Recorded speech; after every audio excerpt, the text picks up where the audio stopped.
ڕێز و سڵاو بۆ ئێوە بینەران و بیسەرانی خۆشەویستی تەلەڤیزیۆنی کۆمەڵە لەگەڵتاندان بۆ پێشکەشکردنی گەشتی هەواڵەکانی ئەمڕۆ ڕۆژی چوارشەممە. سەرەتا سەردێڕی چەند هەواڵەکان پێشکەش دەکەم. چالاکی خوێندکارانی سنە دژ بە کۆماری ئیسلامی، ئازاری بەندکراوان لەلایەن بەرپرسی فەرهەنگی زیندانی مەریوان، لێدانی قامچی لە ئارمان شادیوان لە دەڕەشار، بەرەسەندنی ژن کوژی لە شارەکانی کوردستان و ئێران، کۆبوونەوەی نانەواخانەکان لە ڕەشت، بەیانیەی 180 مامۆستای زانکۆ بۆ گۆڕانکاری لە سیاسەتەکانی کۆماری ئیسلامی و چالاکی لە یەنگرانی کۆمەڵە و حیزبی کۆمونیستی ئێران لە هانوفێری ئاڵمان.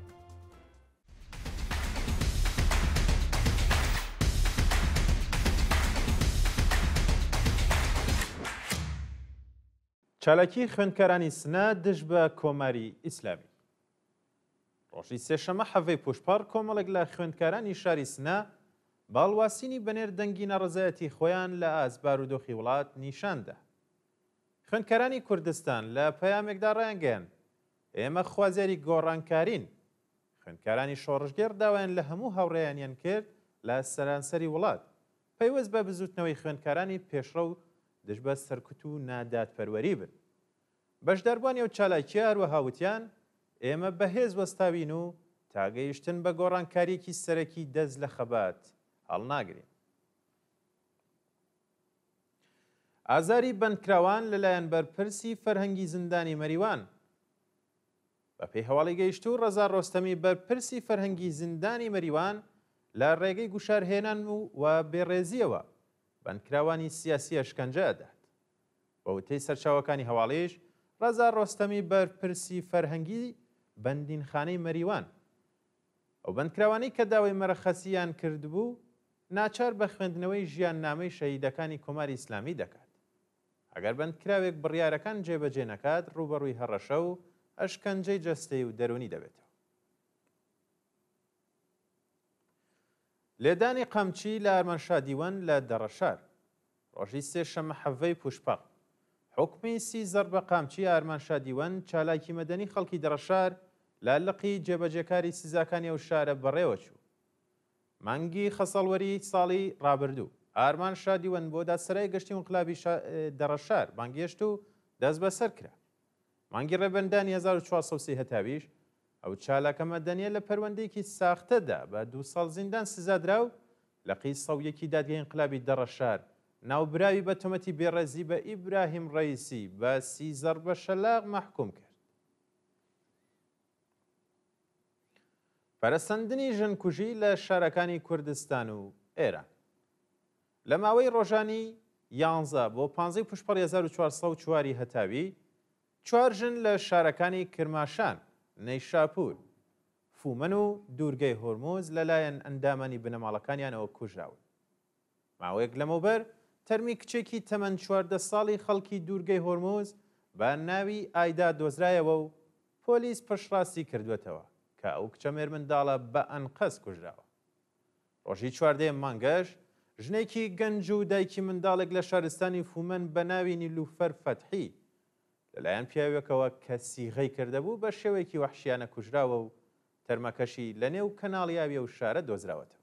11 پوشپەڕ ژنێکی تەمەن 30 ساڵی خەڵکی نەیشاپور بە ناوی نەرگێز بەرفەرازی لە حاڵێکدا تەنیا 3 مانگ لە هاوسەرگیری تێپەڕ ببوو لەلایەن هاوسەرەکەیەوە لە پێش چاوی خەڵکدا بەچەقۆ کوژرا. هەروەها پەریا غوڵامی ژنی تەمەن 22 ساڵی خەڵکی کرماشان پاش دەمەقاڵێ لەگەڵەوە ژینەکەی لە پەنجەرەی ماڵەکەی فڕێی داوەتە خوارەوە و دەستبەجێ گیانی لەدەستداوە. لە هەواڵێکی دیکەشدا ڕۆژی سێشەممە کچێکی تەمەن 19 ساڵی خەڵکی مەشهەد لە کاتی هەڵاتن لە دەست چەند کوڕێکی دەست درێژی کار لە بەرزایی باڵکۆنی ئاپارتمانێک کەوتوەتە خوارەوە و دەستبەجێ گیانی بەخت کردووە. کۆبوونەوەی نانەواخانەکان لە ڕەشت. ڕۆژی سێشەممە حەڤەی پوشپەڕ نانەواخانەکانی شاری ڕەشت هاوشێوەی هاوکارەکانیان لە شارەکانی کەنگاوەر، یەز و مەشهەد دژ بە دۆخی خراپی پیشەی و معیشەتی کۆبوونەوە. بە پێڕاپۆرتەکان نانەواخانەکانی شاری ڕەشت پەیوەست بە کارزاری وەلانانی سامانەی نانی نۆ بوون و هەموو ئامێرە ئەلکترۆنیەکانیان لە فەرمانداری فڕێداوە. دانەواخانەکان بە وتنەوەی دروشم خوازیاری چوونە سەرەوەی نرخی نان کەمکردنەوەی نرخی باجی ساڵانە کرێ دووکان ئاو بەرق گاز و پێدانی ئاردی دەوڵەتی بوو. ڕێگری لە بەڕێوەچوونی مەراسمی حوتەمی عەلیڕەزا کەرباسی لە هەمەدان. ڕۆژی سێشەمە حەڤەی پوشپەڕ بنەماڵی عەلیڕەزا کەرباسی و خەڵکی هەمەدان هەوڵی بەڕێوەبردننی مەراسمی حوتەمی و گیان بەخت کردویاندا بەڵام لەلایەن هێزە ئەمنیەتیەکانەوە ڕێگریان لێکرا. حەوت ڕۆژ لەمەوبەر دوو گەنجی خەڵکی هەمەدان بە ناوەکانی عەلیڕەزا کەرباسی و مێهدی عەبایی بە تەقەی هێزەکانی سوپای پازاران لە ناوچەی گەشتیاری تاریک دەڕە گیانیان بەخت کرد. مەراسمی ناشتنی تەرمیە و دوو گەنجەش بە بەشداری بەرینی خەڵکی هەمەدان و وتنەوەی دروشم دەژ بە حکومەت بەڕێوەچوو. بەڵام ڕۆژی ڕابردوو هێزەکانی ئیسلاحاتی سوپای پازاران ڕێگەیان نەدا مەراسمی حوتەمی عەلیڕەزا کەرباسی بەڕێوە بچێت و مەئمورانی ڕژێم ڕێوڕەسمەکەیان پاش بێڕێزیکردن بە باوکی داغداریە و گەنجە تێکدا. بەیانی 180 مامۆستای زانکۆ بۆ گۆڕانکاری لە سیاسەتەکانی کۆماری ئیسلامی. ژمارەیەک کەسایەتی سیاسی و مامۆستای زانکۆ لە بەیاننامێکیاوە بەشدە داوایان لە مەسعود پزیشکیان کردووە گۆڕانکاری بنەڕەتی لە شێوەی حکومڕانی دەسەڵاتدا دروست بکات. واژۆکەرانی ئەو بەیاننامەیە شەڕی ئێران و ئیسرائیلیان وەکوو خاڵێکی وەچەرخانی مێژووی بۆ کۆتایی هێنان بە ناکارامەیی بێمتمانەیی سیاسەتی هەڵەی دەرەکی هەڵاواردن و نادات پەروەری ناوبردووە و داوایان لە سەرۆ کۆمار کردووە کە گۆڕانکاری بنەڕەتی لە شێوەی حکومڕانی دروست بکات پێش ئەوەی وڵات بە تەواوی بکەوێتە مەتەرسیەوە. واژۆکارانی ئەو بەیاننامەیە خوازیاری زیندووکردنەوەی سەرمایەی متمانەی کۆمەڵایەتی بوون بۆ تەزمینکردنی ئازادی ڕادەربڕین و ئازادی بەندکراوانی سیاسی. لە بەشێکی دیکەی ئەو بەیاننامەیەشدا هەروەها داوا کراوە کە دەنگ و ڕەنگی کۆماری ئیسلامی بێتە شوێنی گەشەکردنی هەموو چین و توێژەکانی کۆمەڵگا و هەموو بەرپرسان و کارمەندانی تونڕە و لەو ناوەندە دوور بخرێنەوە و دەسەڵاتی یان دەسەڵاتی نظامیەکان بە سەرئابووری قەتع و سیاسەتی کەمکردنەوەی ئاڵۆزی لەگەڵ وڵاتانی جیهان پەیڕەو بکرێت. برینداربوونی حەوت کرێکار بەهۆی وەرگەڕانی سرویسیات و چۆ لە مەشهەد.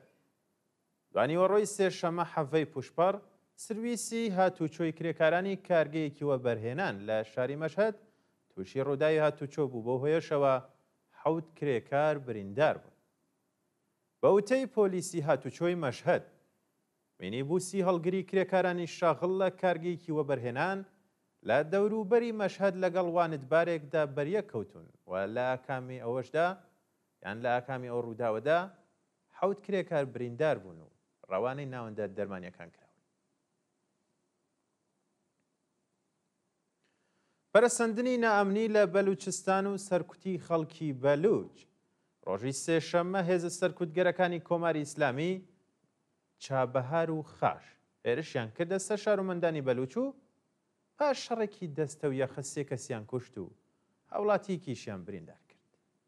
بە پێی راپۆرتی حاڵوەش هێزە لیباس شەخسیەکانی ڕژێم لە ناوچەی نووگ ئابادی چابەهار ئۆتۆمبیلێکی پژۆیان داوەتە بەردەست ڕێژی گولە و لە ئەنجامی ئەو هێرشەشدا شەڕ هاتووەتە ئاراوە و سێ سەرنشینی ماشێنەکە کوژراون و سێ هێزی ڕژیم بە سەختی بریندار بوون. لەلایەکی دیکەشەوە سەرکوتگەرانی حکومەت لە شارستانی خاش بەبێ هۆکار تەقیان لە شارۆمەندێکی بەلوچ بە ناوی ئەمیر میر بەلوچ زەهی کردووە و ناوبراویان پاش بریندارکردن دەست بەسەر کردووە. لە هەواڵێکی دیکەشدا هێزەکانی کەڵانتەری سیانزەی زاهدان دەستیان داوەتە وەرگرتنی باج لە شارۆمەندانی نێو بازاڕ و دەستفرۆشانی ئەو شارەیان ئازارداوە.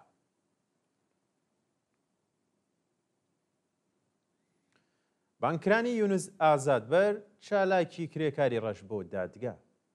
لە درێژەی سیاسەتە سەرکوتگەریەکانی کۆماری ئیسلامیدا یونس ئازادبەر چالاکی کرێکاری و کرێکاری خانشینکراوی خەڵکی ڕەشت لەلایەن دادگای و شارەوە بانگێشت کرا. بە پێزانیەرەکانیش یونس ئازادبەر ئەبێ لە ڕێکەوتی 24 پوشپەڕدا خۆی بە لقی دوی دادگای ئینقلابی ڕەش بناسێنێت. ئەو چالاکە کرێکاریە بە تەبلیغ دژی نزام و بێڕێزی بەڕێبەری تۆمەتبار کراوە و بڕیارە چوارشەمەی هەفتەی داهاتوو لە دادگای ئینقلابی ڕەش بەرگری لە خۆی بکات. لە هەواڵێکی دیکەدا ناوەندە ئەمنیەتیەکانی ڕژێم پەروەندەیەکی تازەیان بۆ حسێن ڕەونەقی چالاکی سیاسی خەڵکی تاران ساز کردووە. چالاکی لایەنگرانی کۆمەڵە و حیزبی کۆمونیستی ئێران لە هانوفێری ئەڵمان بەپێی هەواڵی گەیشت و ڕۆژی سێشەمە حەفەی پوشپەڕ کۆمەڵێک لە لایەنگرانی کۆمەڵە و حیزبی کۆمونیستی ئێران هاوکات لەگەڵ کارزاری سێشەمانەی نابۆ سێدارە لە شاری هانوفێری ئەڵمان دژ بە کۆماری ئیسلامی خۆپیشاندانیان کرد. بە پێوە دیمەنانەش بە دەستمان گەیشتون لایەنگرانی کۆمەڵە و حیزبی کۆمونیستی ئێران بە بەدەستەوەگرتنی وێنەی بەندکراوانی سیاسی و پلاکار دژ بە کۆماری ئیسلامی دروشمیان بەرز کردوێتەوە و خوازیاری هەڵوەشانەوەی سزای سێدارە و ئازادی هەموو بەندکراوانی سیاسی بوون. بەشداربووان وێڕای ئاماژە پێدان بە شەڕی دووڕژێمی کۆنەپەرستی کۆماری ئیسلامی و ئیسرائیل هێرش بۆ سەرزندانی ئەڤینیان بە توندی شەرمەزار کرد و خوازیاری ڕوونکردنەوەی چارەنووسی بەندکراوانی سیاسی ڕاگوێزرا و بۆ زیندانەکانی قەرچک و تارانی گەورە بوو. لە بەیاننامەی کۆتایە و چالاکیەدا هاتووە ئێستاکە قەیرانە ئابووری و سیاسی و کۆمەڵایەتیەکان بەرەوکی ڕژێمی نامەشروعی کۆماری ئیسلامی گرتووە. دەسەڵاتدارانی حکومەت کەش و هەوای ترسیان بەسەر کۆمەلگادا سەپاندووە و هەزاران شارۆمەندی بێتاوانی ئەفغانستانیان دەست بەسەر و بۆ کەمپەکانی دیپۆرتکردنەوە گواستوتەوە. هێرش بۆ سەرژنانی بەلوج لە خاش سەرکوتی کەمینە قەومی و ئاینیەکان لە سێدارەدانی سێ کۆڵبەری کورد و سەپاندنی سزای سێدارە بەسەر 5 بەندکراوی خەڵکی بۆکان هەموو کاریگەریەکانی ئەو شەڕە و نیشانەی ترسی دەسەڵات لە ڕووخانە. کۆبوونەوەی ئێرانیانی ئازادی خواز لە فرانکفۆرت و هامبۆرگی ئاڵمان ڕۆژی سێشەمە ئێرانیانی ئازادی خواز لە شارەکانی فرانکفۆرت و هامبۆرگی ئەڵمان دژبە کۆماری ئیسلامی دروشمیان بەرز کردوێتەوە و پشتیوانی خۆیان لە کارزاری سێشەمانەی نابۆ سێدارە دووپات کردوێتەوە. بەشداربوانی ئەو چالاکیانە بە بەدەستەوەگرتنی وێنەی بەندکراوانی سیاسی و زیندانیانی مەحکوم بە ئێدام دژبە بە بەرپرسانی کۆماری ئیسلامی دروشمیان بەرز کردوێتەوە و خوازیاری هەڵوەشانەوەی سزای سێدارە و ئازادی هەموو بەندکراوانی سیاسی بوون. بانگەوازی ڕێکخراوی لێبوردنی نێودەوڵەتی بۆ ڕزگارکردنی گیانی بەندکراوانی زیندانی ئێڤین دوایین هەواڵمانە.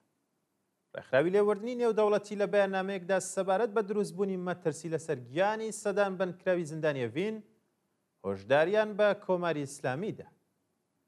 ڕێکخراوی لێبوردنی نێودەوڵەتی لە بەیاننامەیەکدا وێڕای ئاماژەدان بە هێرشەکەی ڕۆژی 23 جوونی ئیسرائیل بۆ سەر زیندانی ئێڤین ڕایانگەیاندووە کە گیانی سەدان بەندکرا و پاش گواستنەوەیان بۆ زیندانەکانی قەرچک تارانی گەورە و چەند شوێنی نادیار لە مەترسیدایە و بەرپرسیاری سەرەکیە و بارودۆخەش کۆماری ئیسلامیە.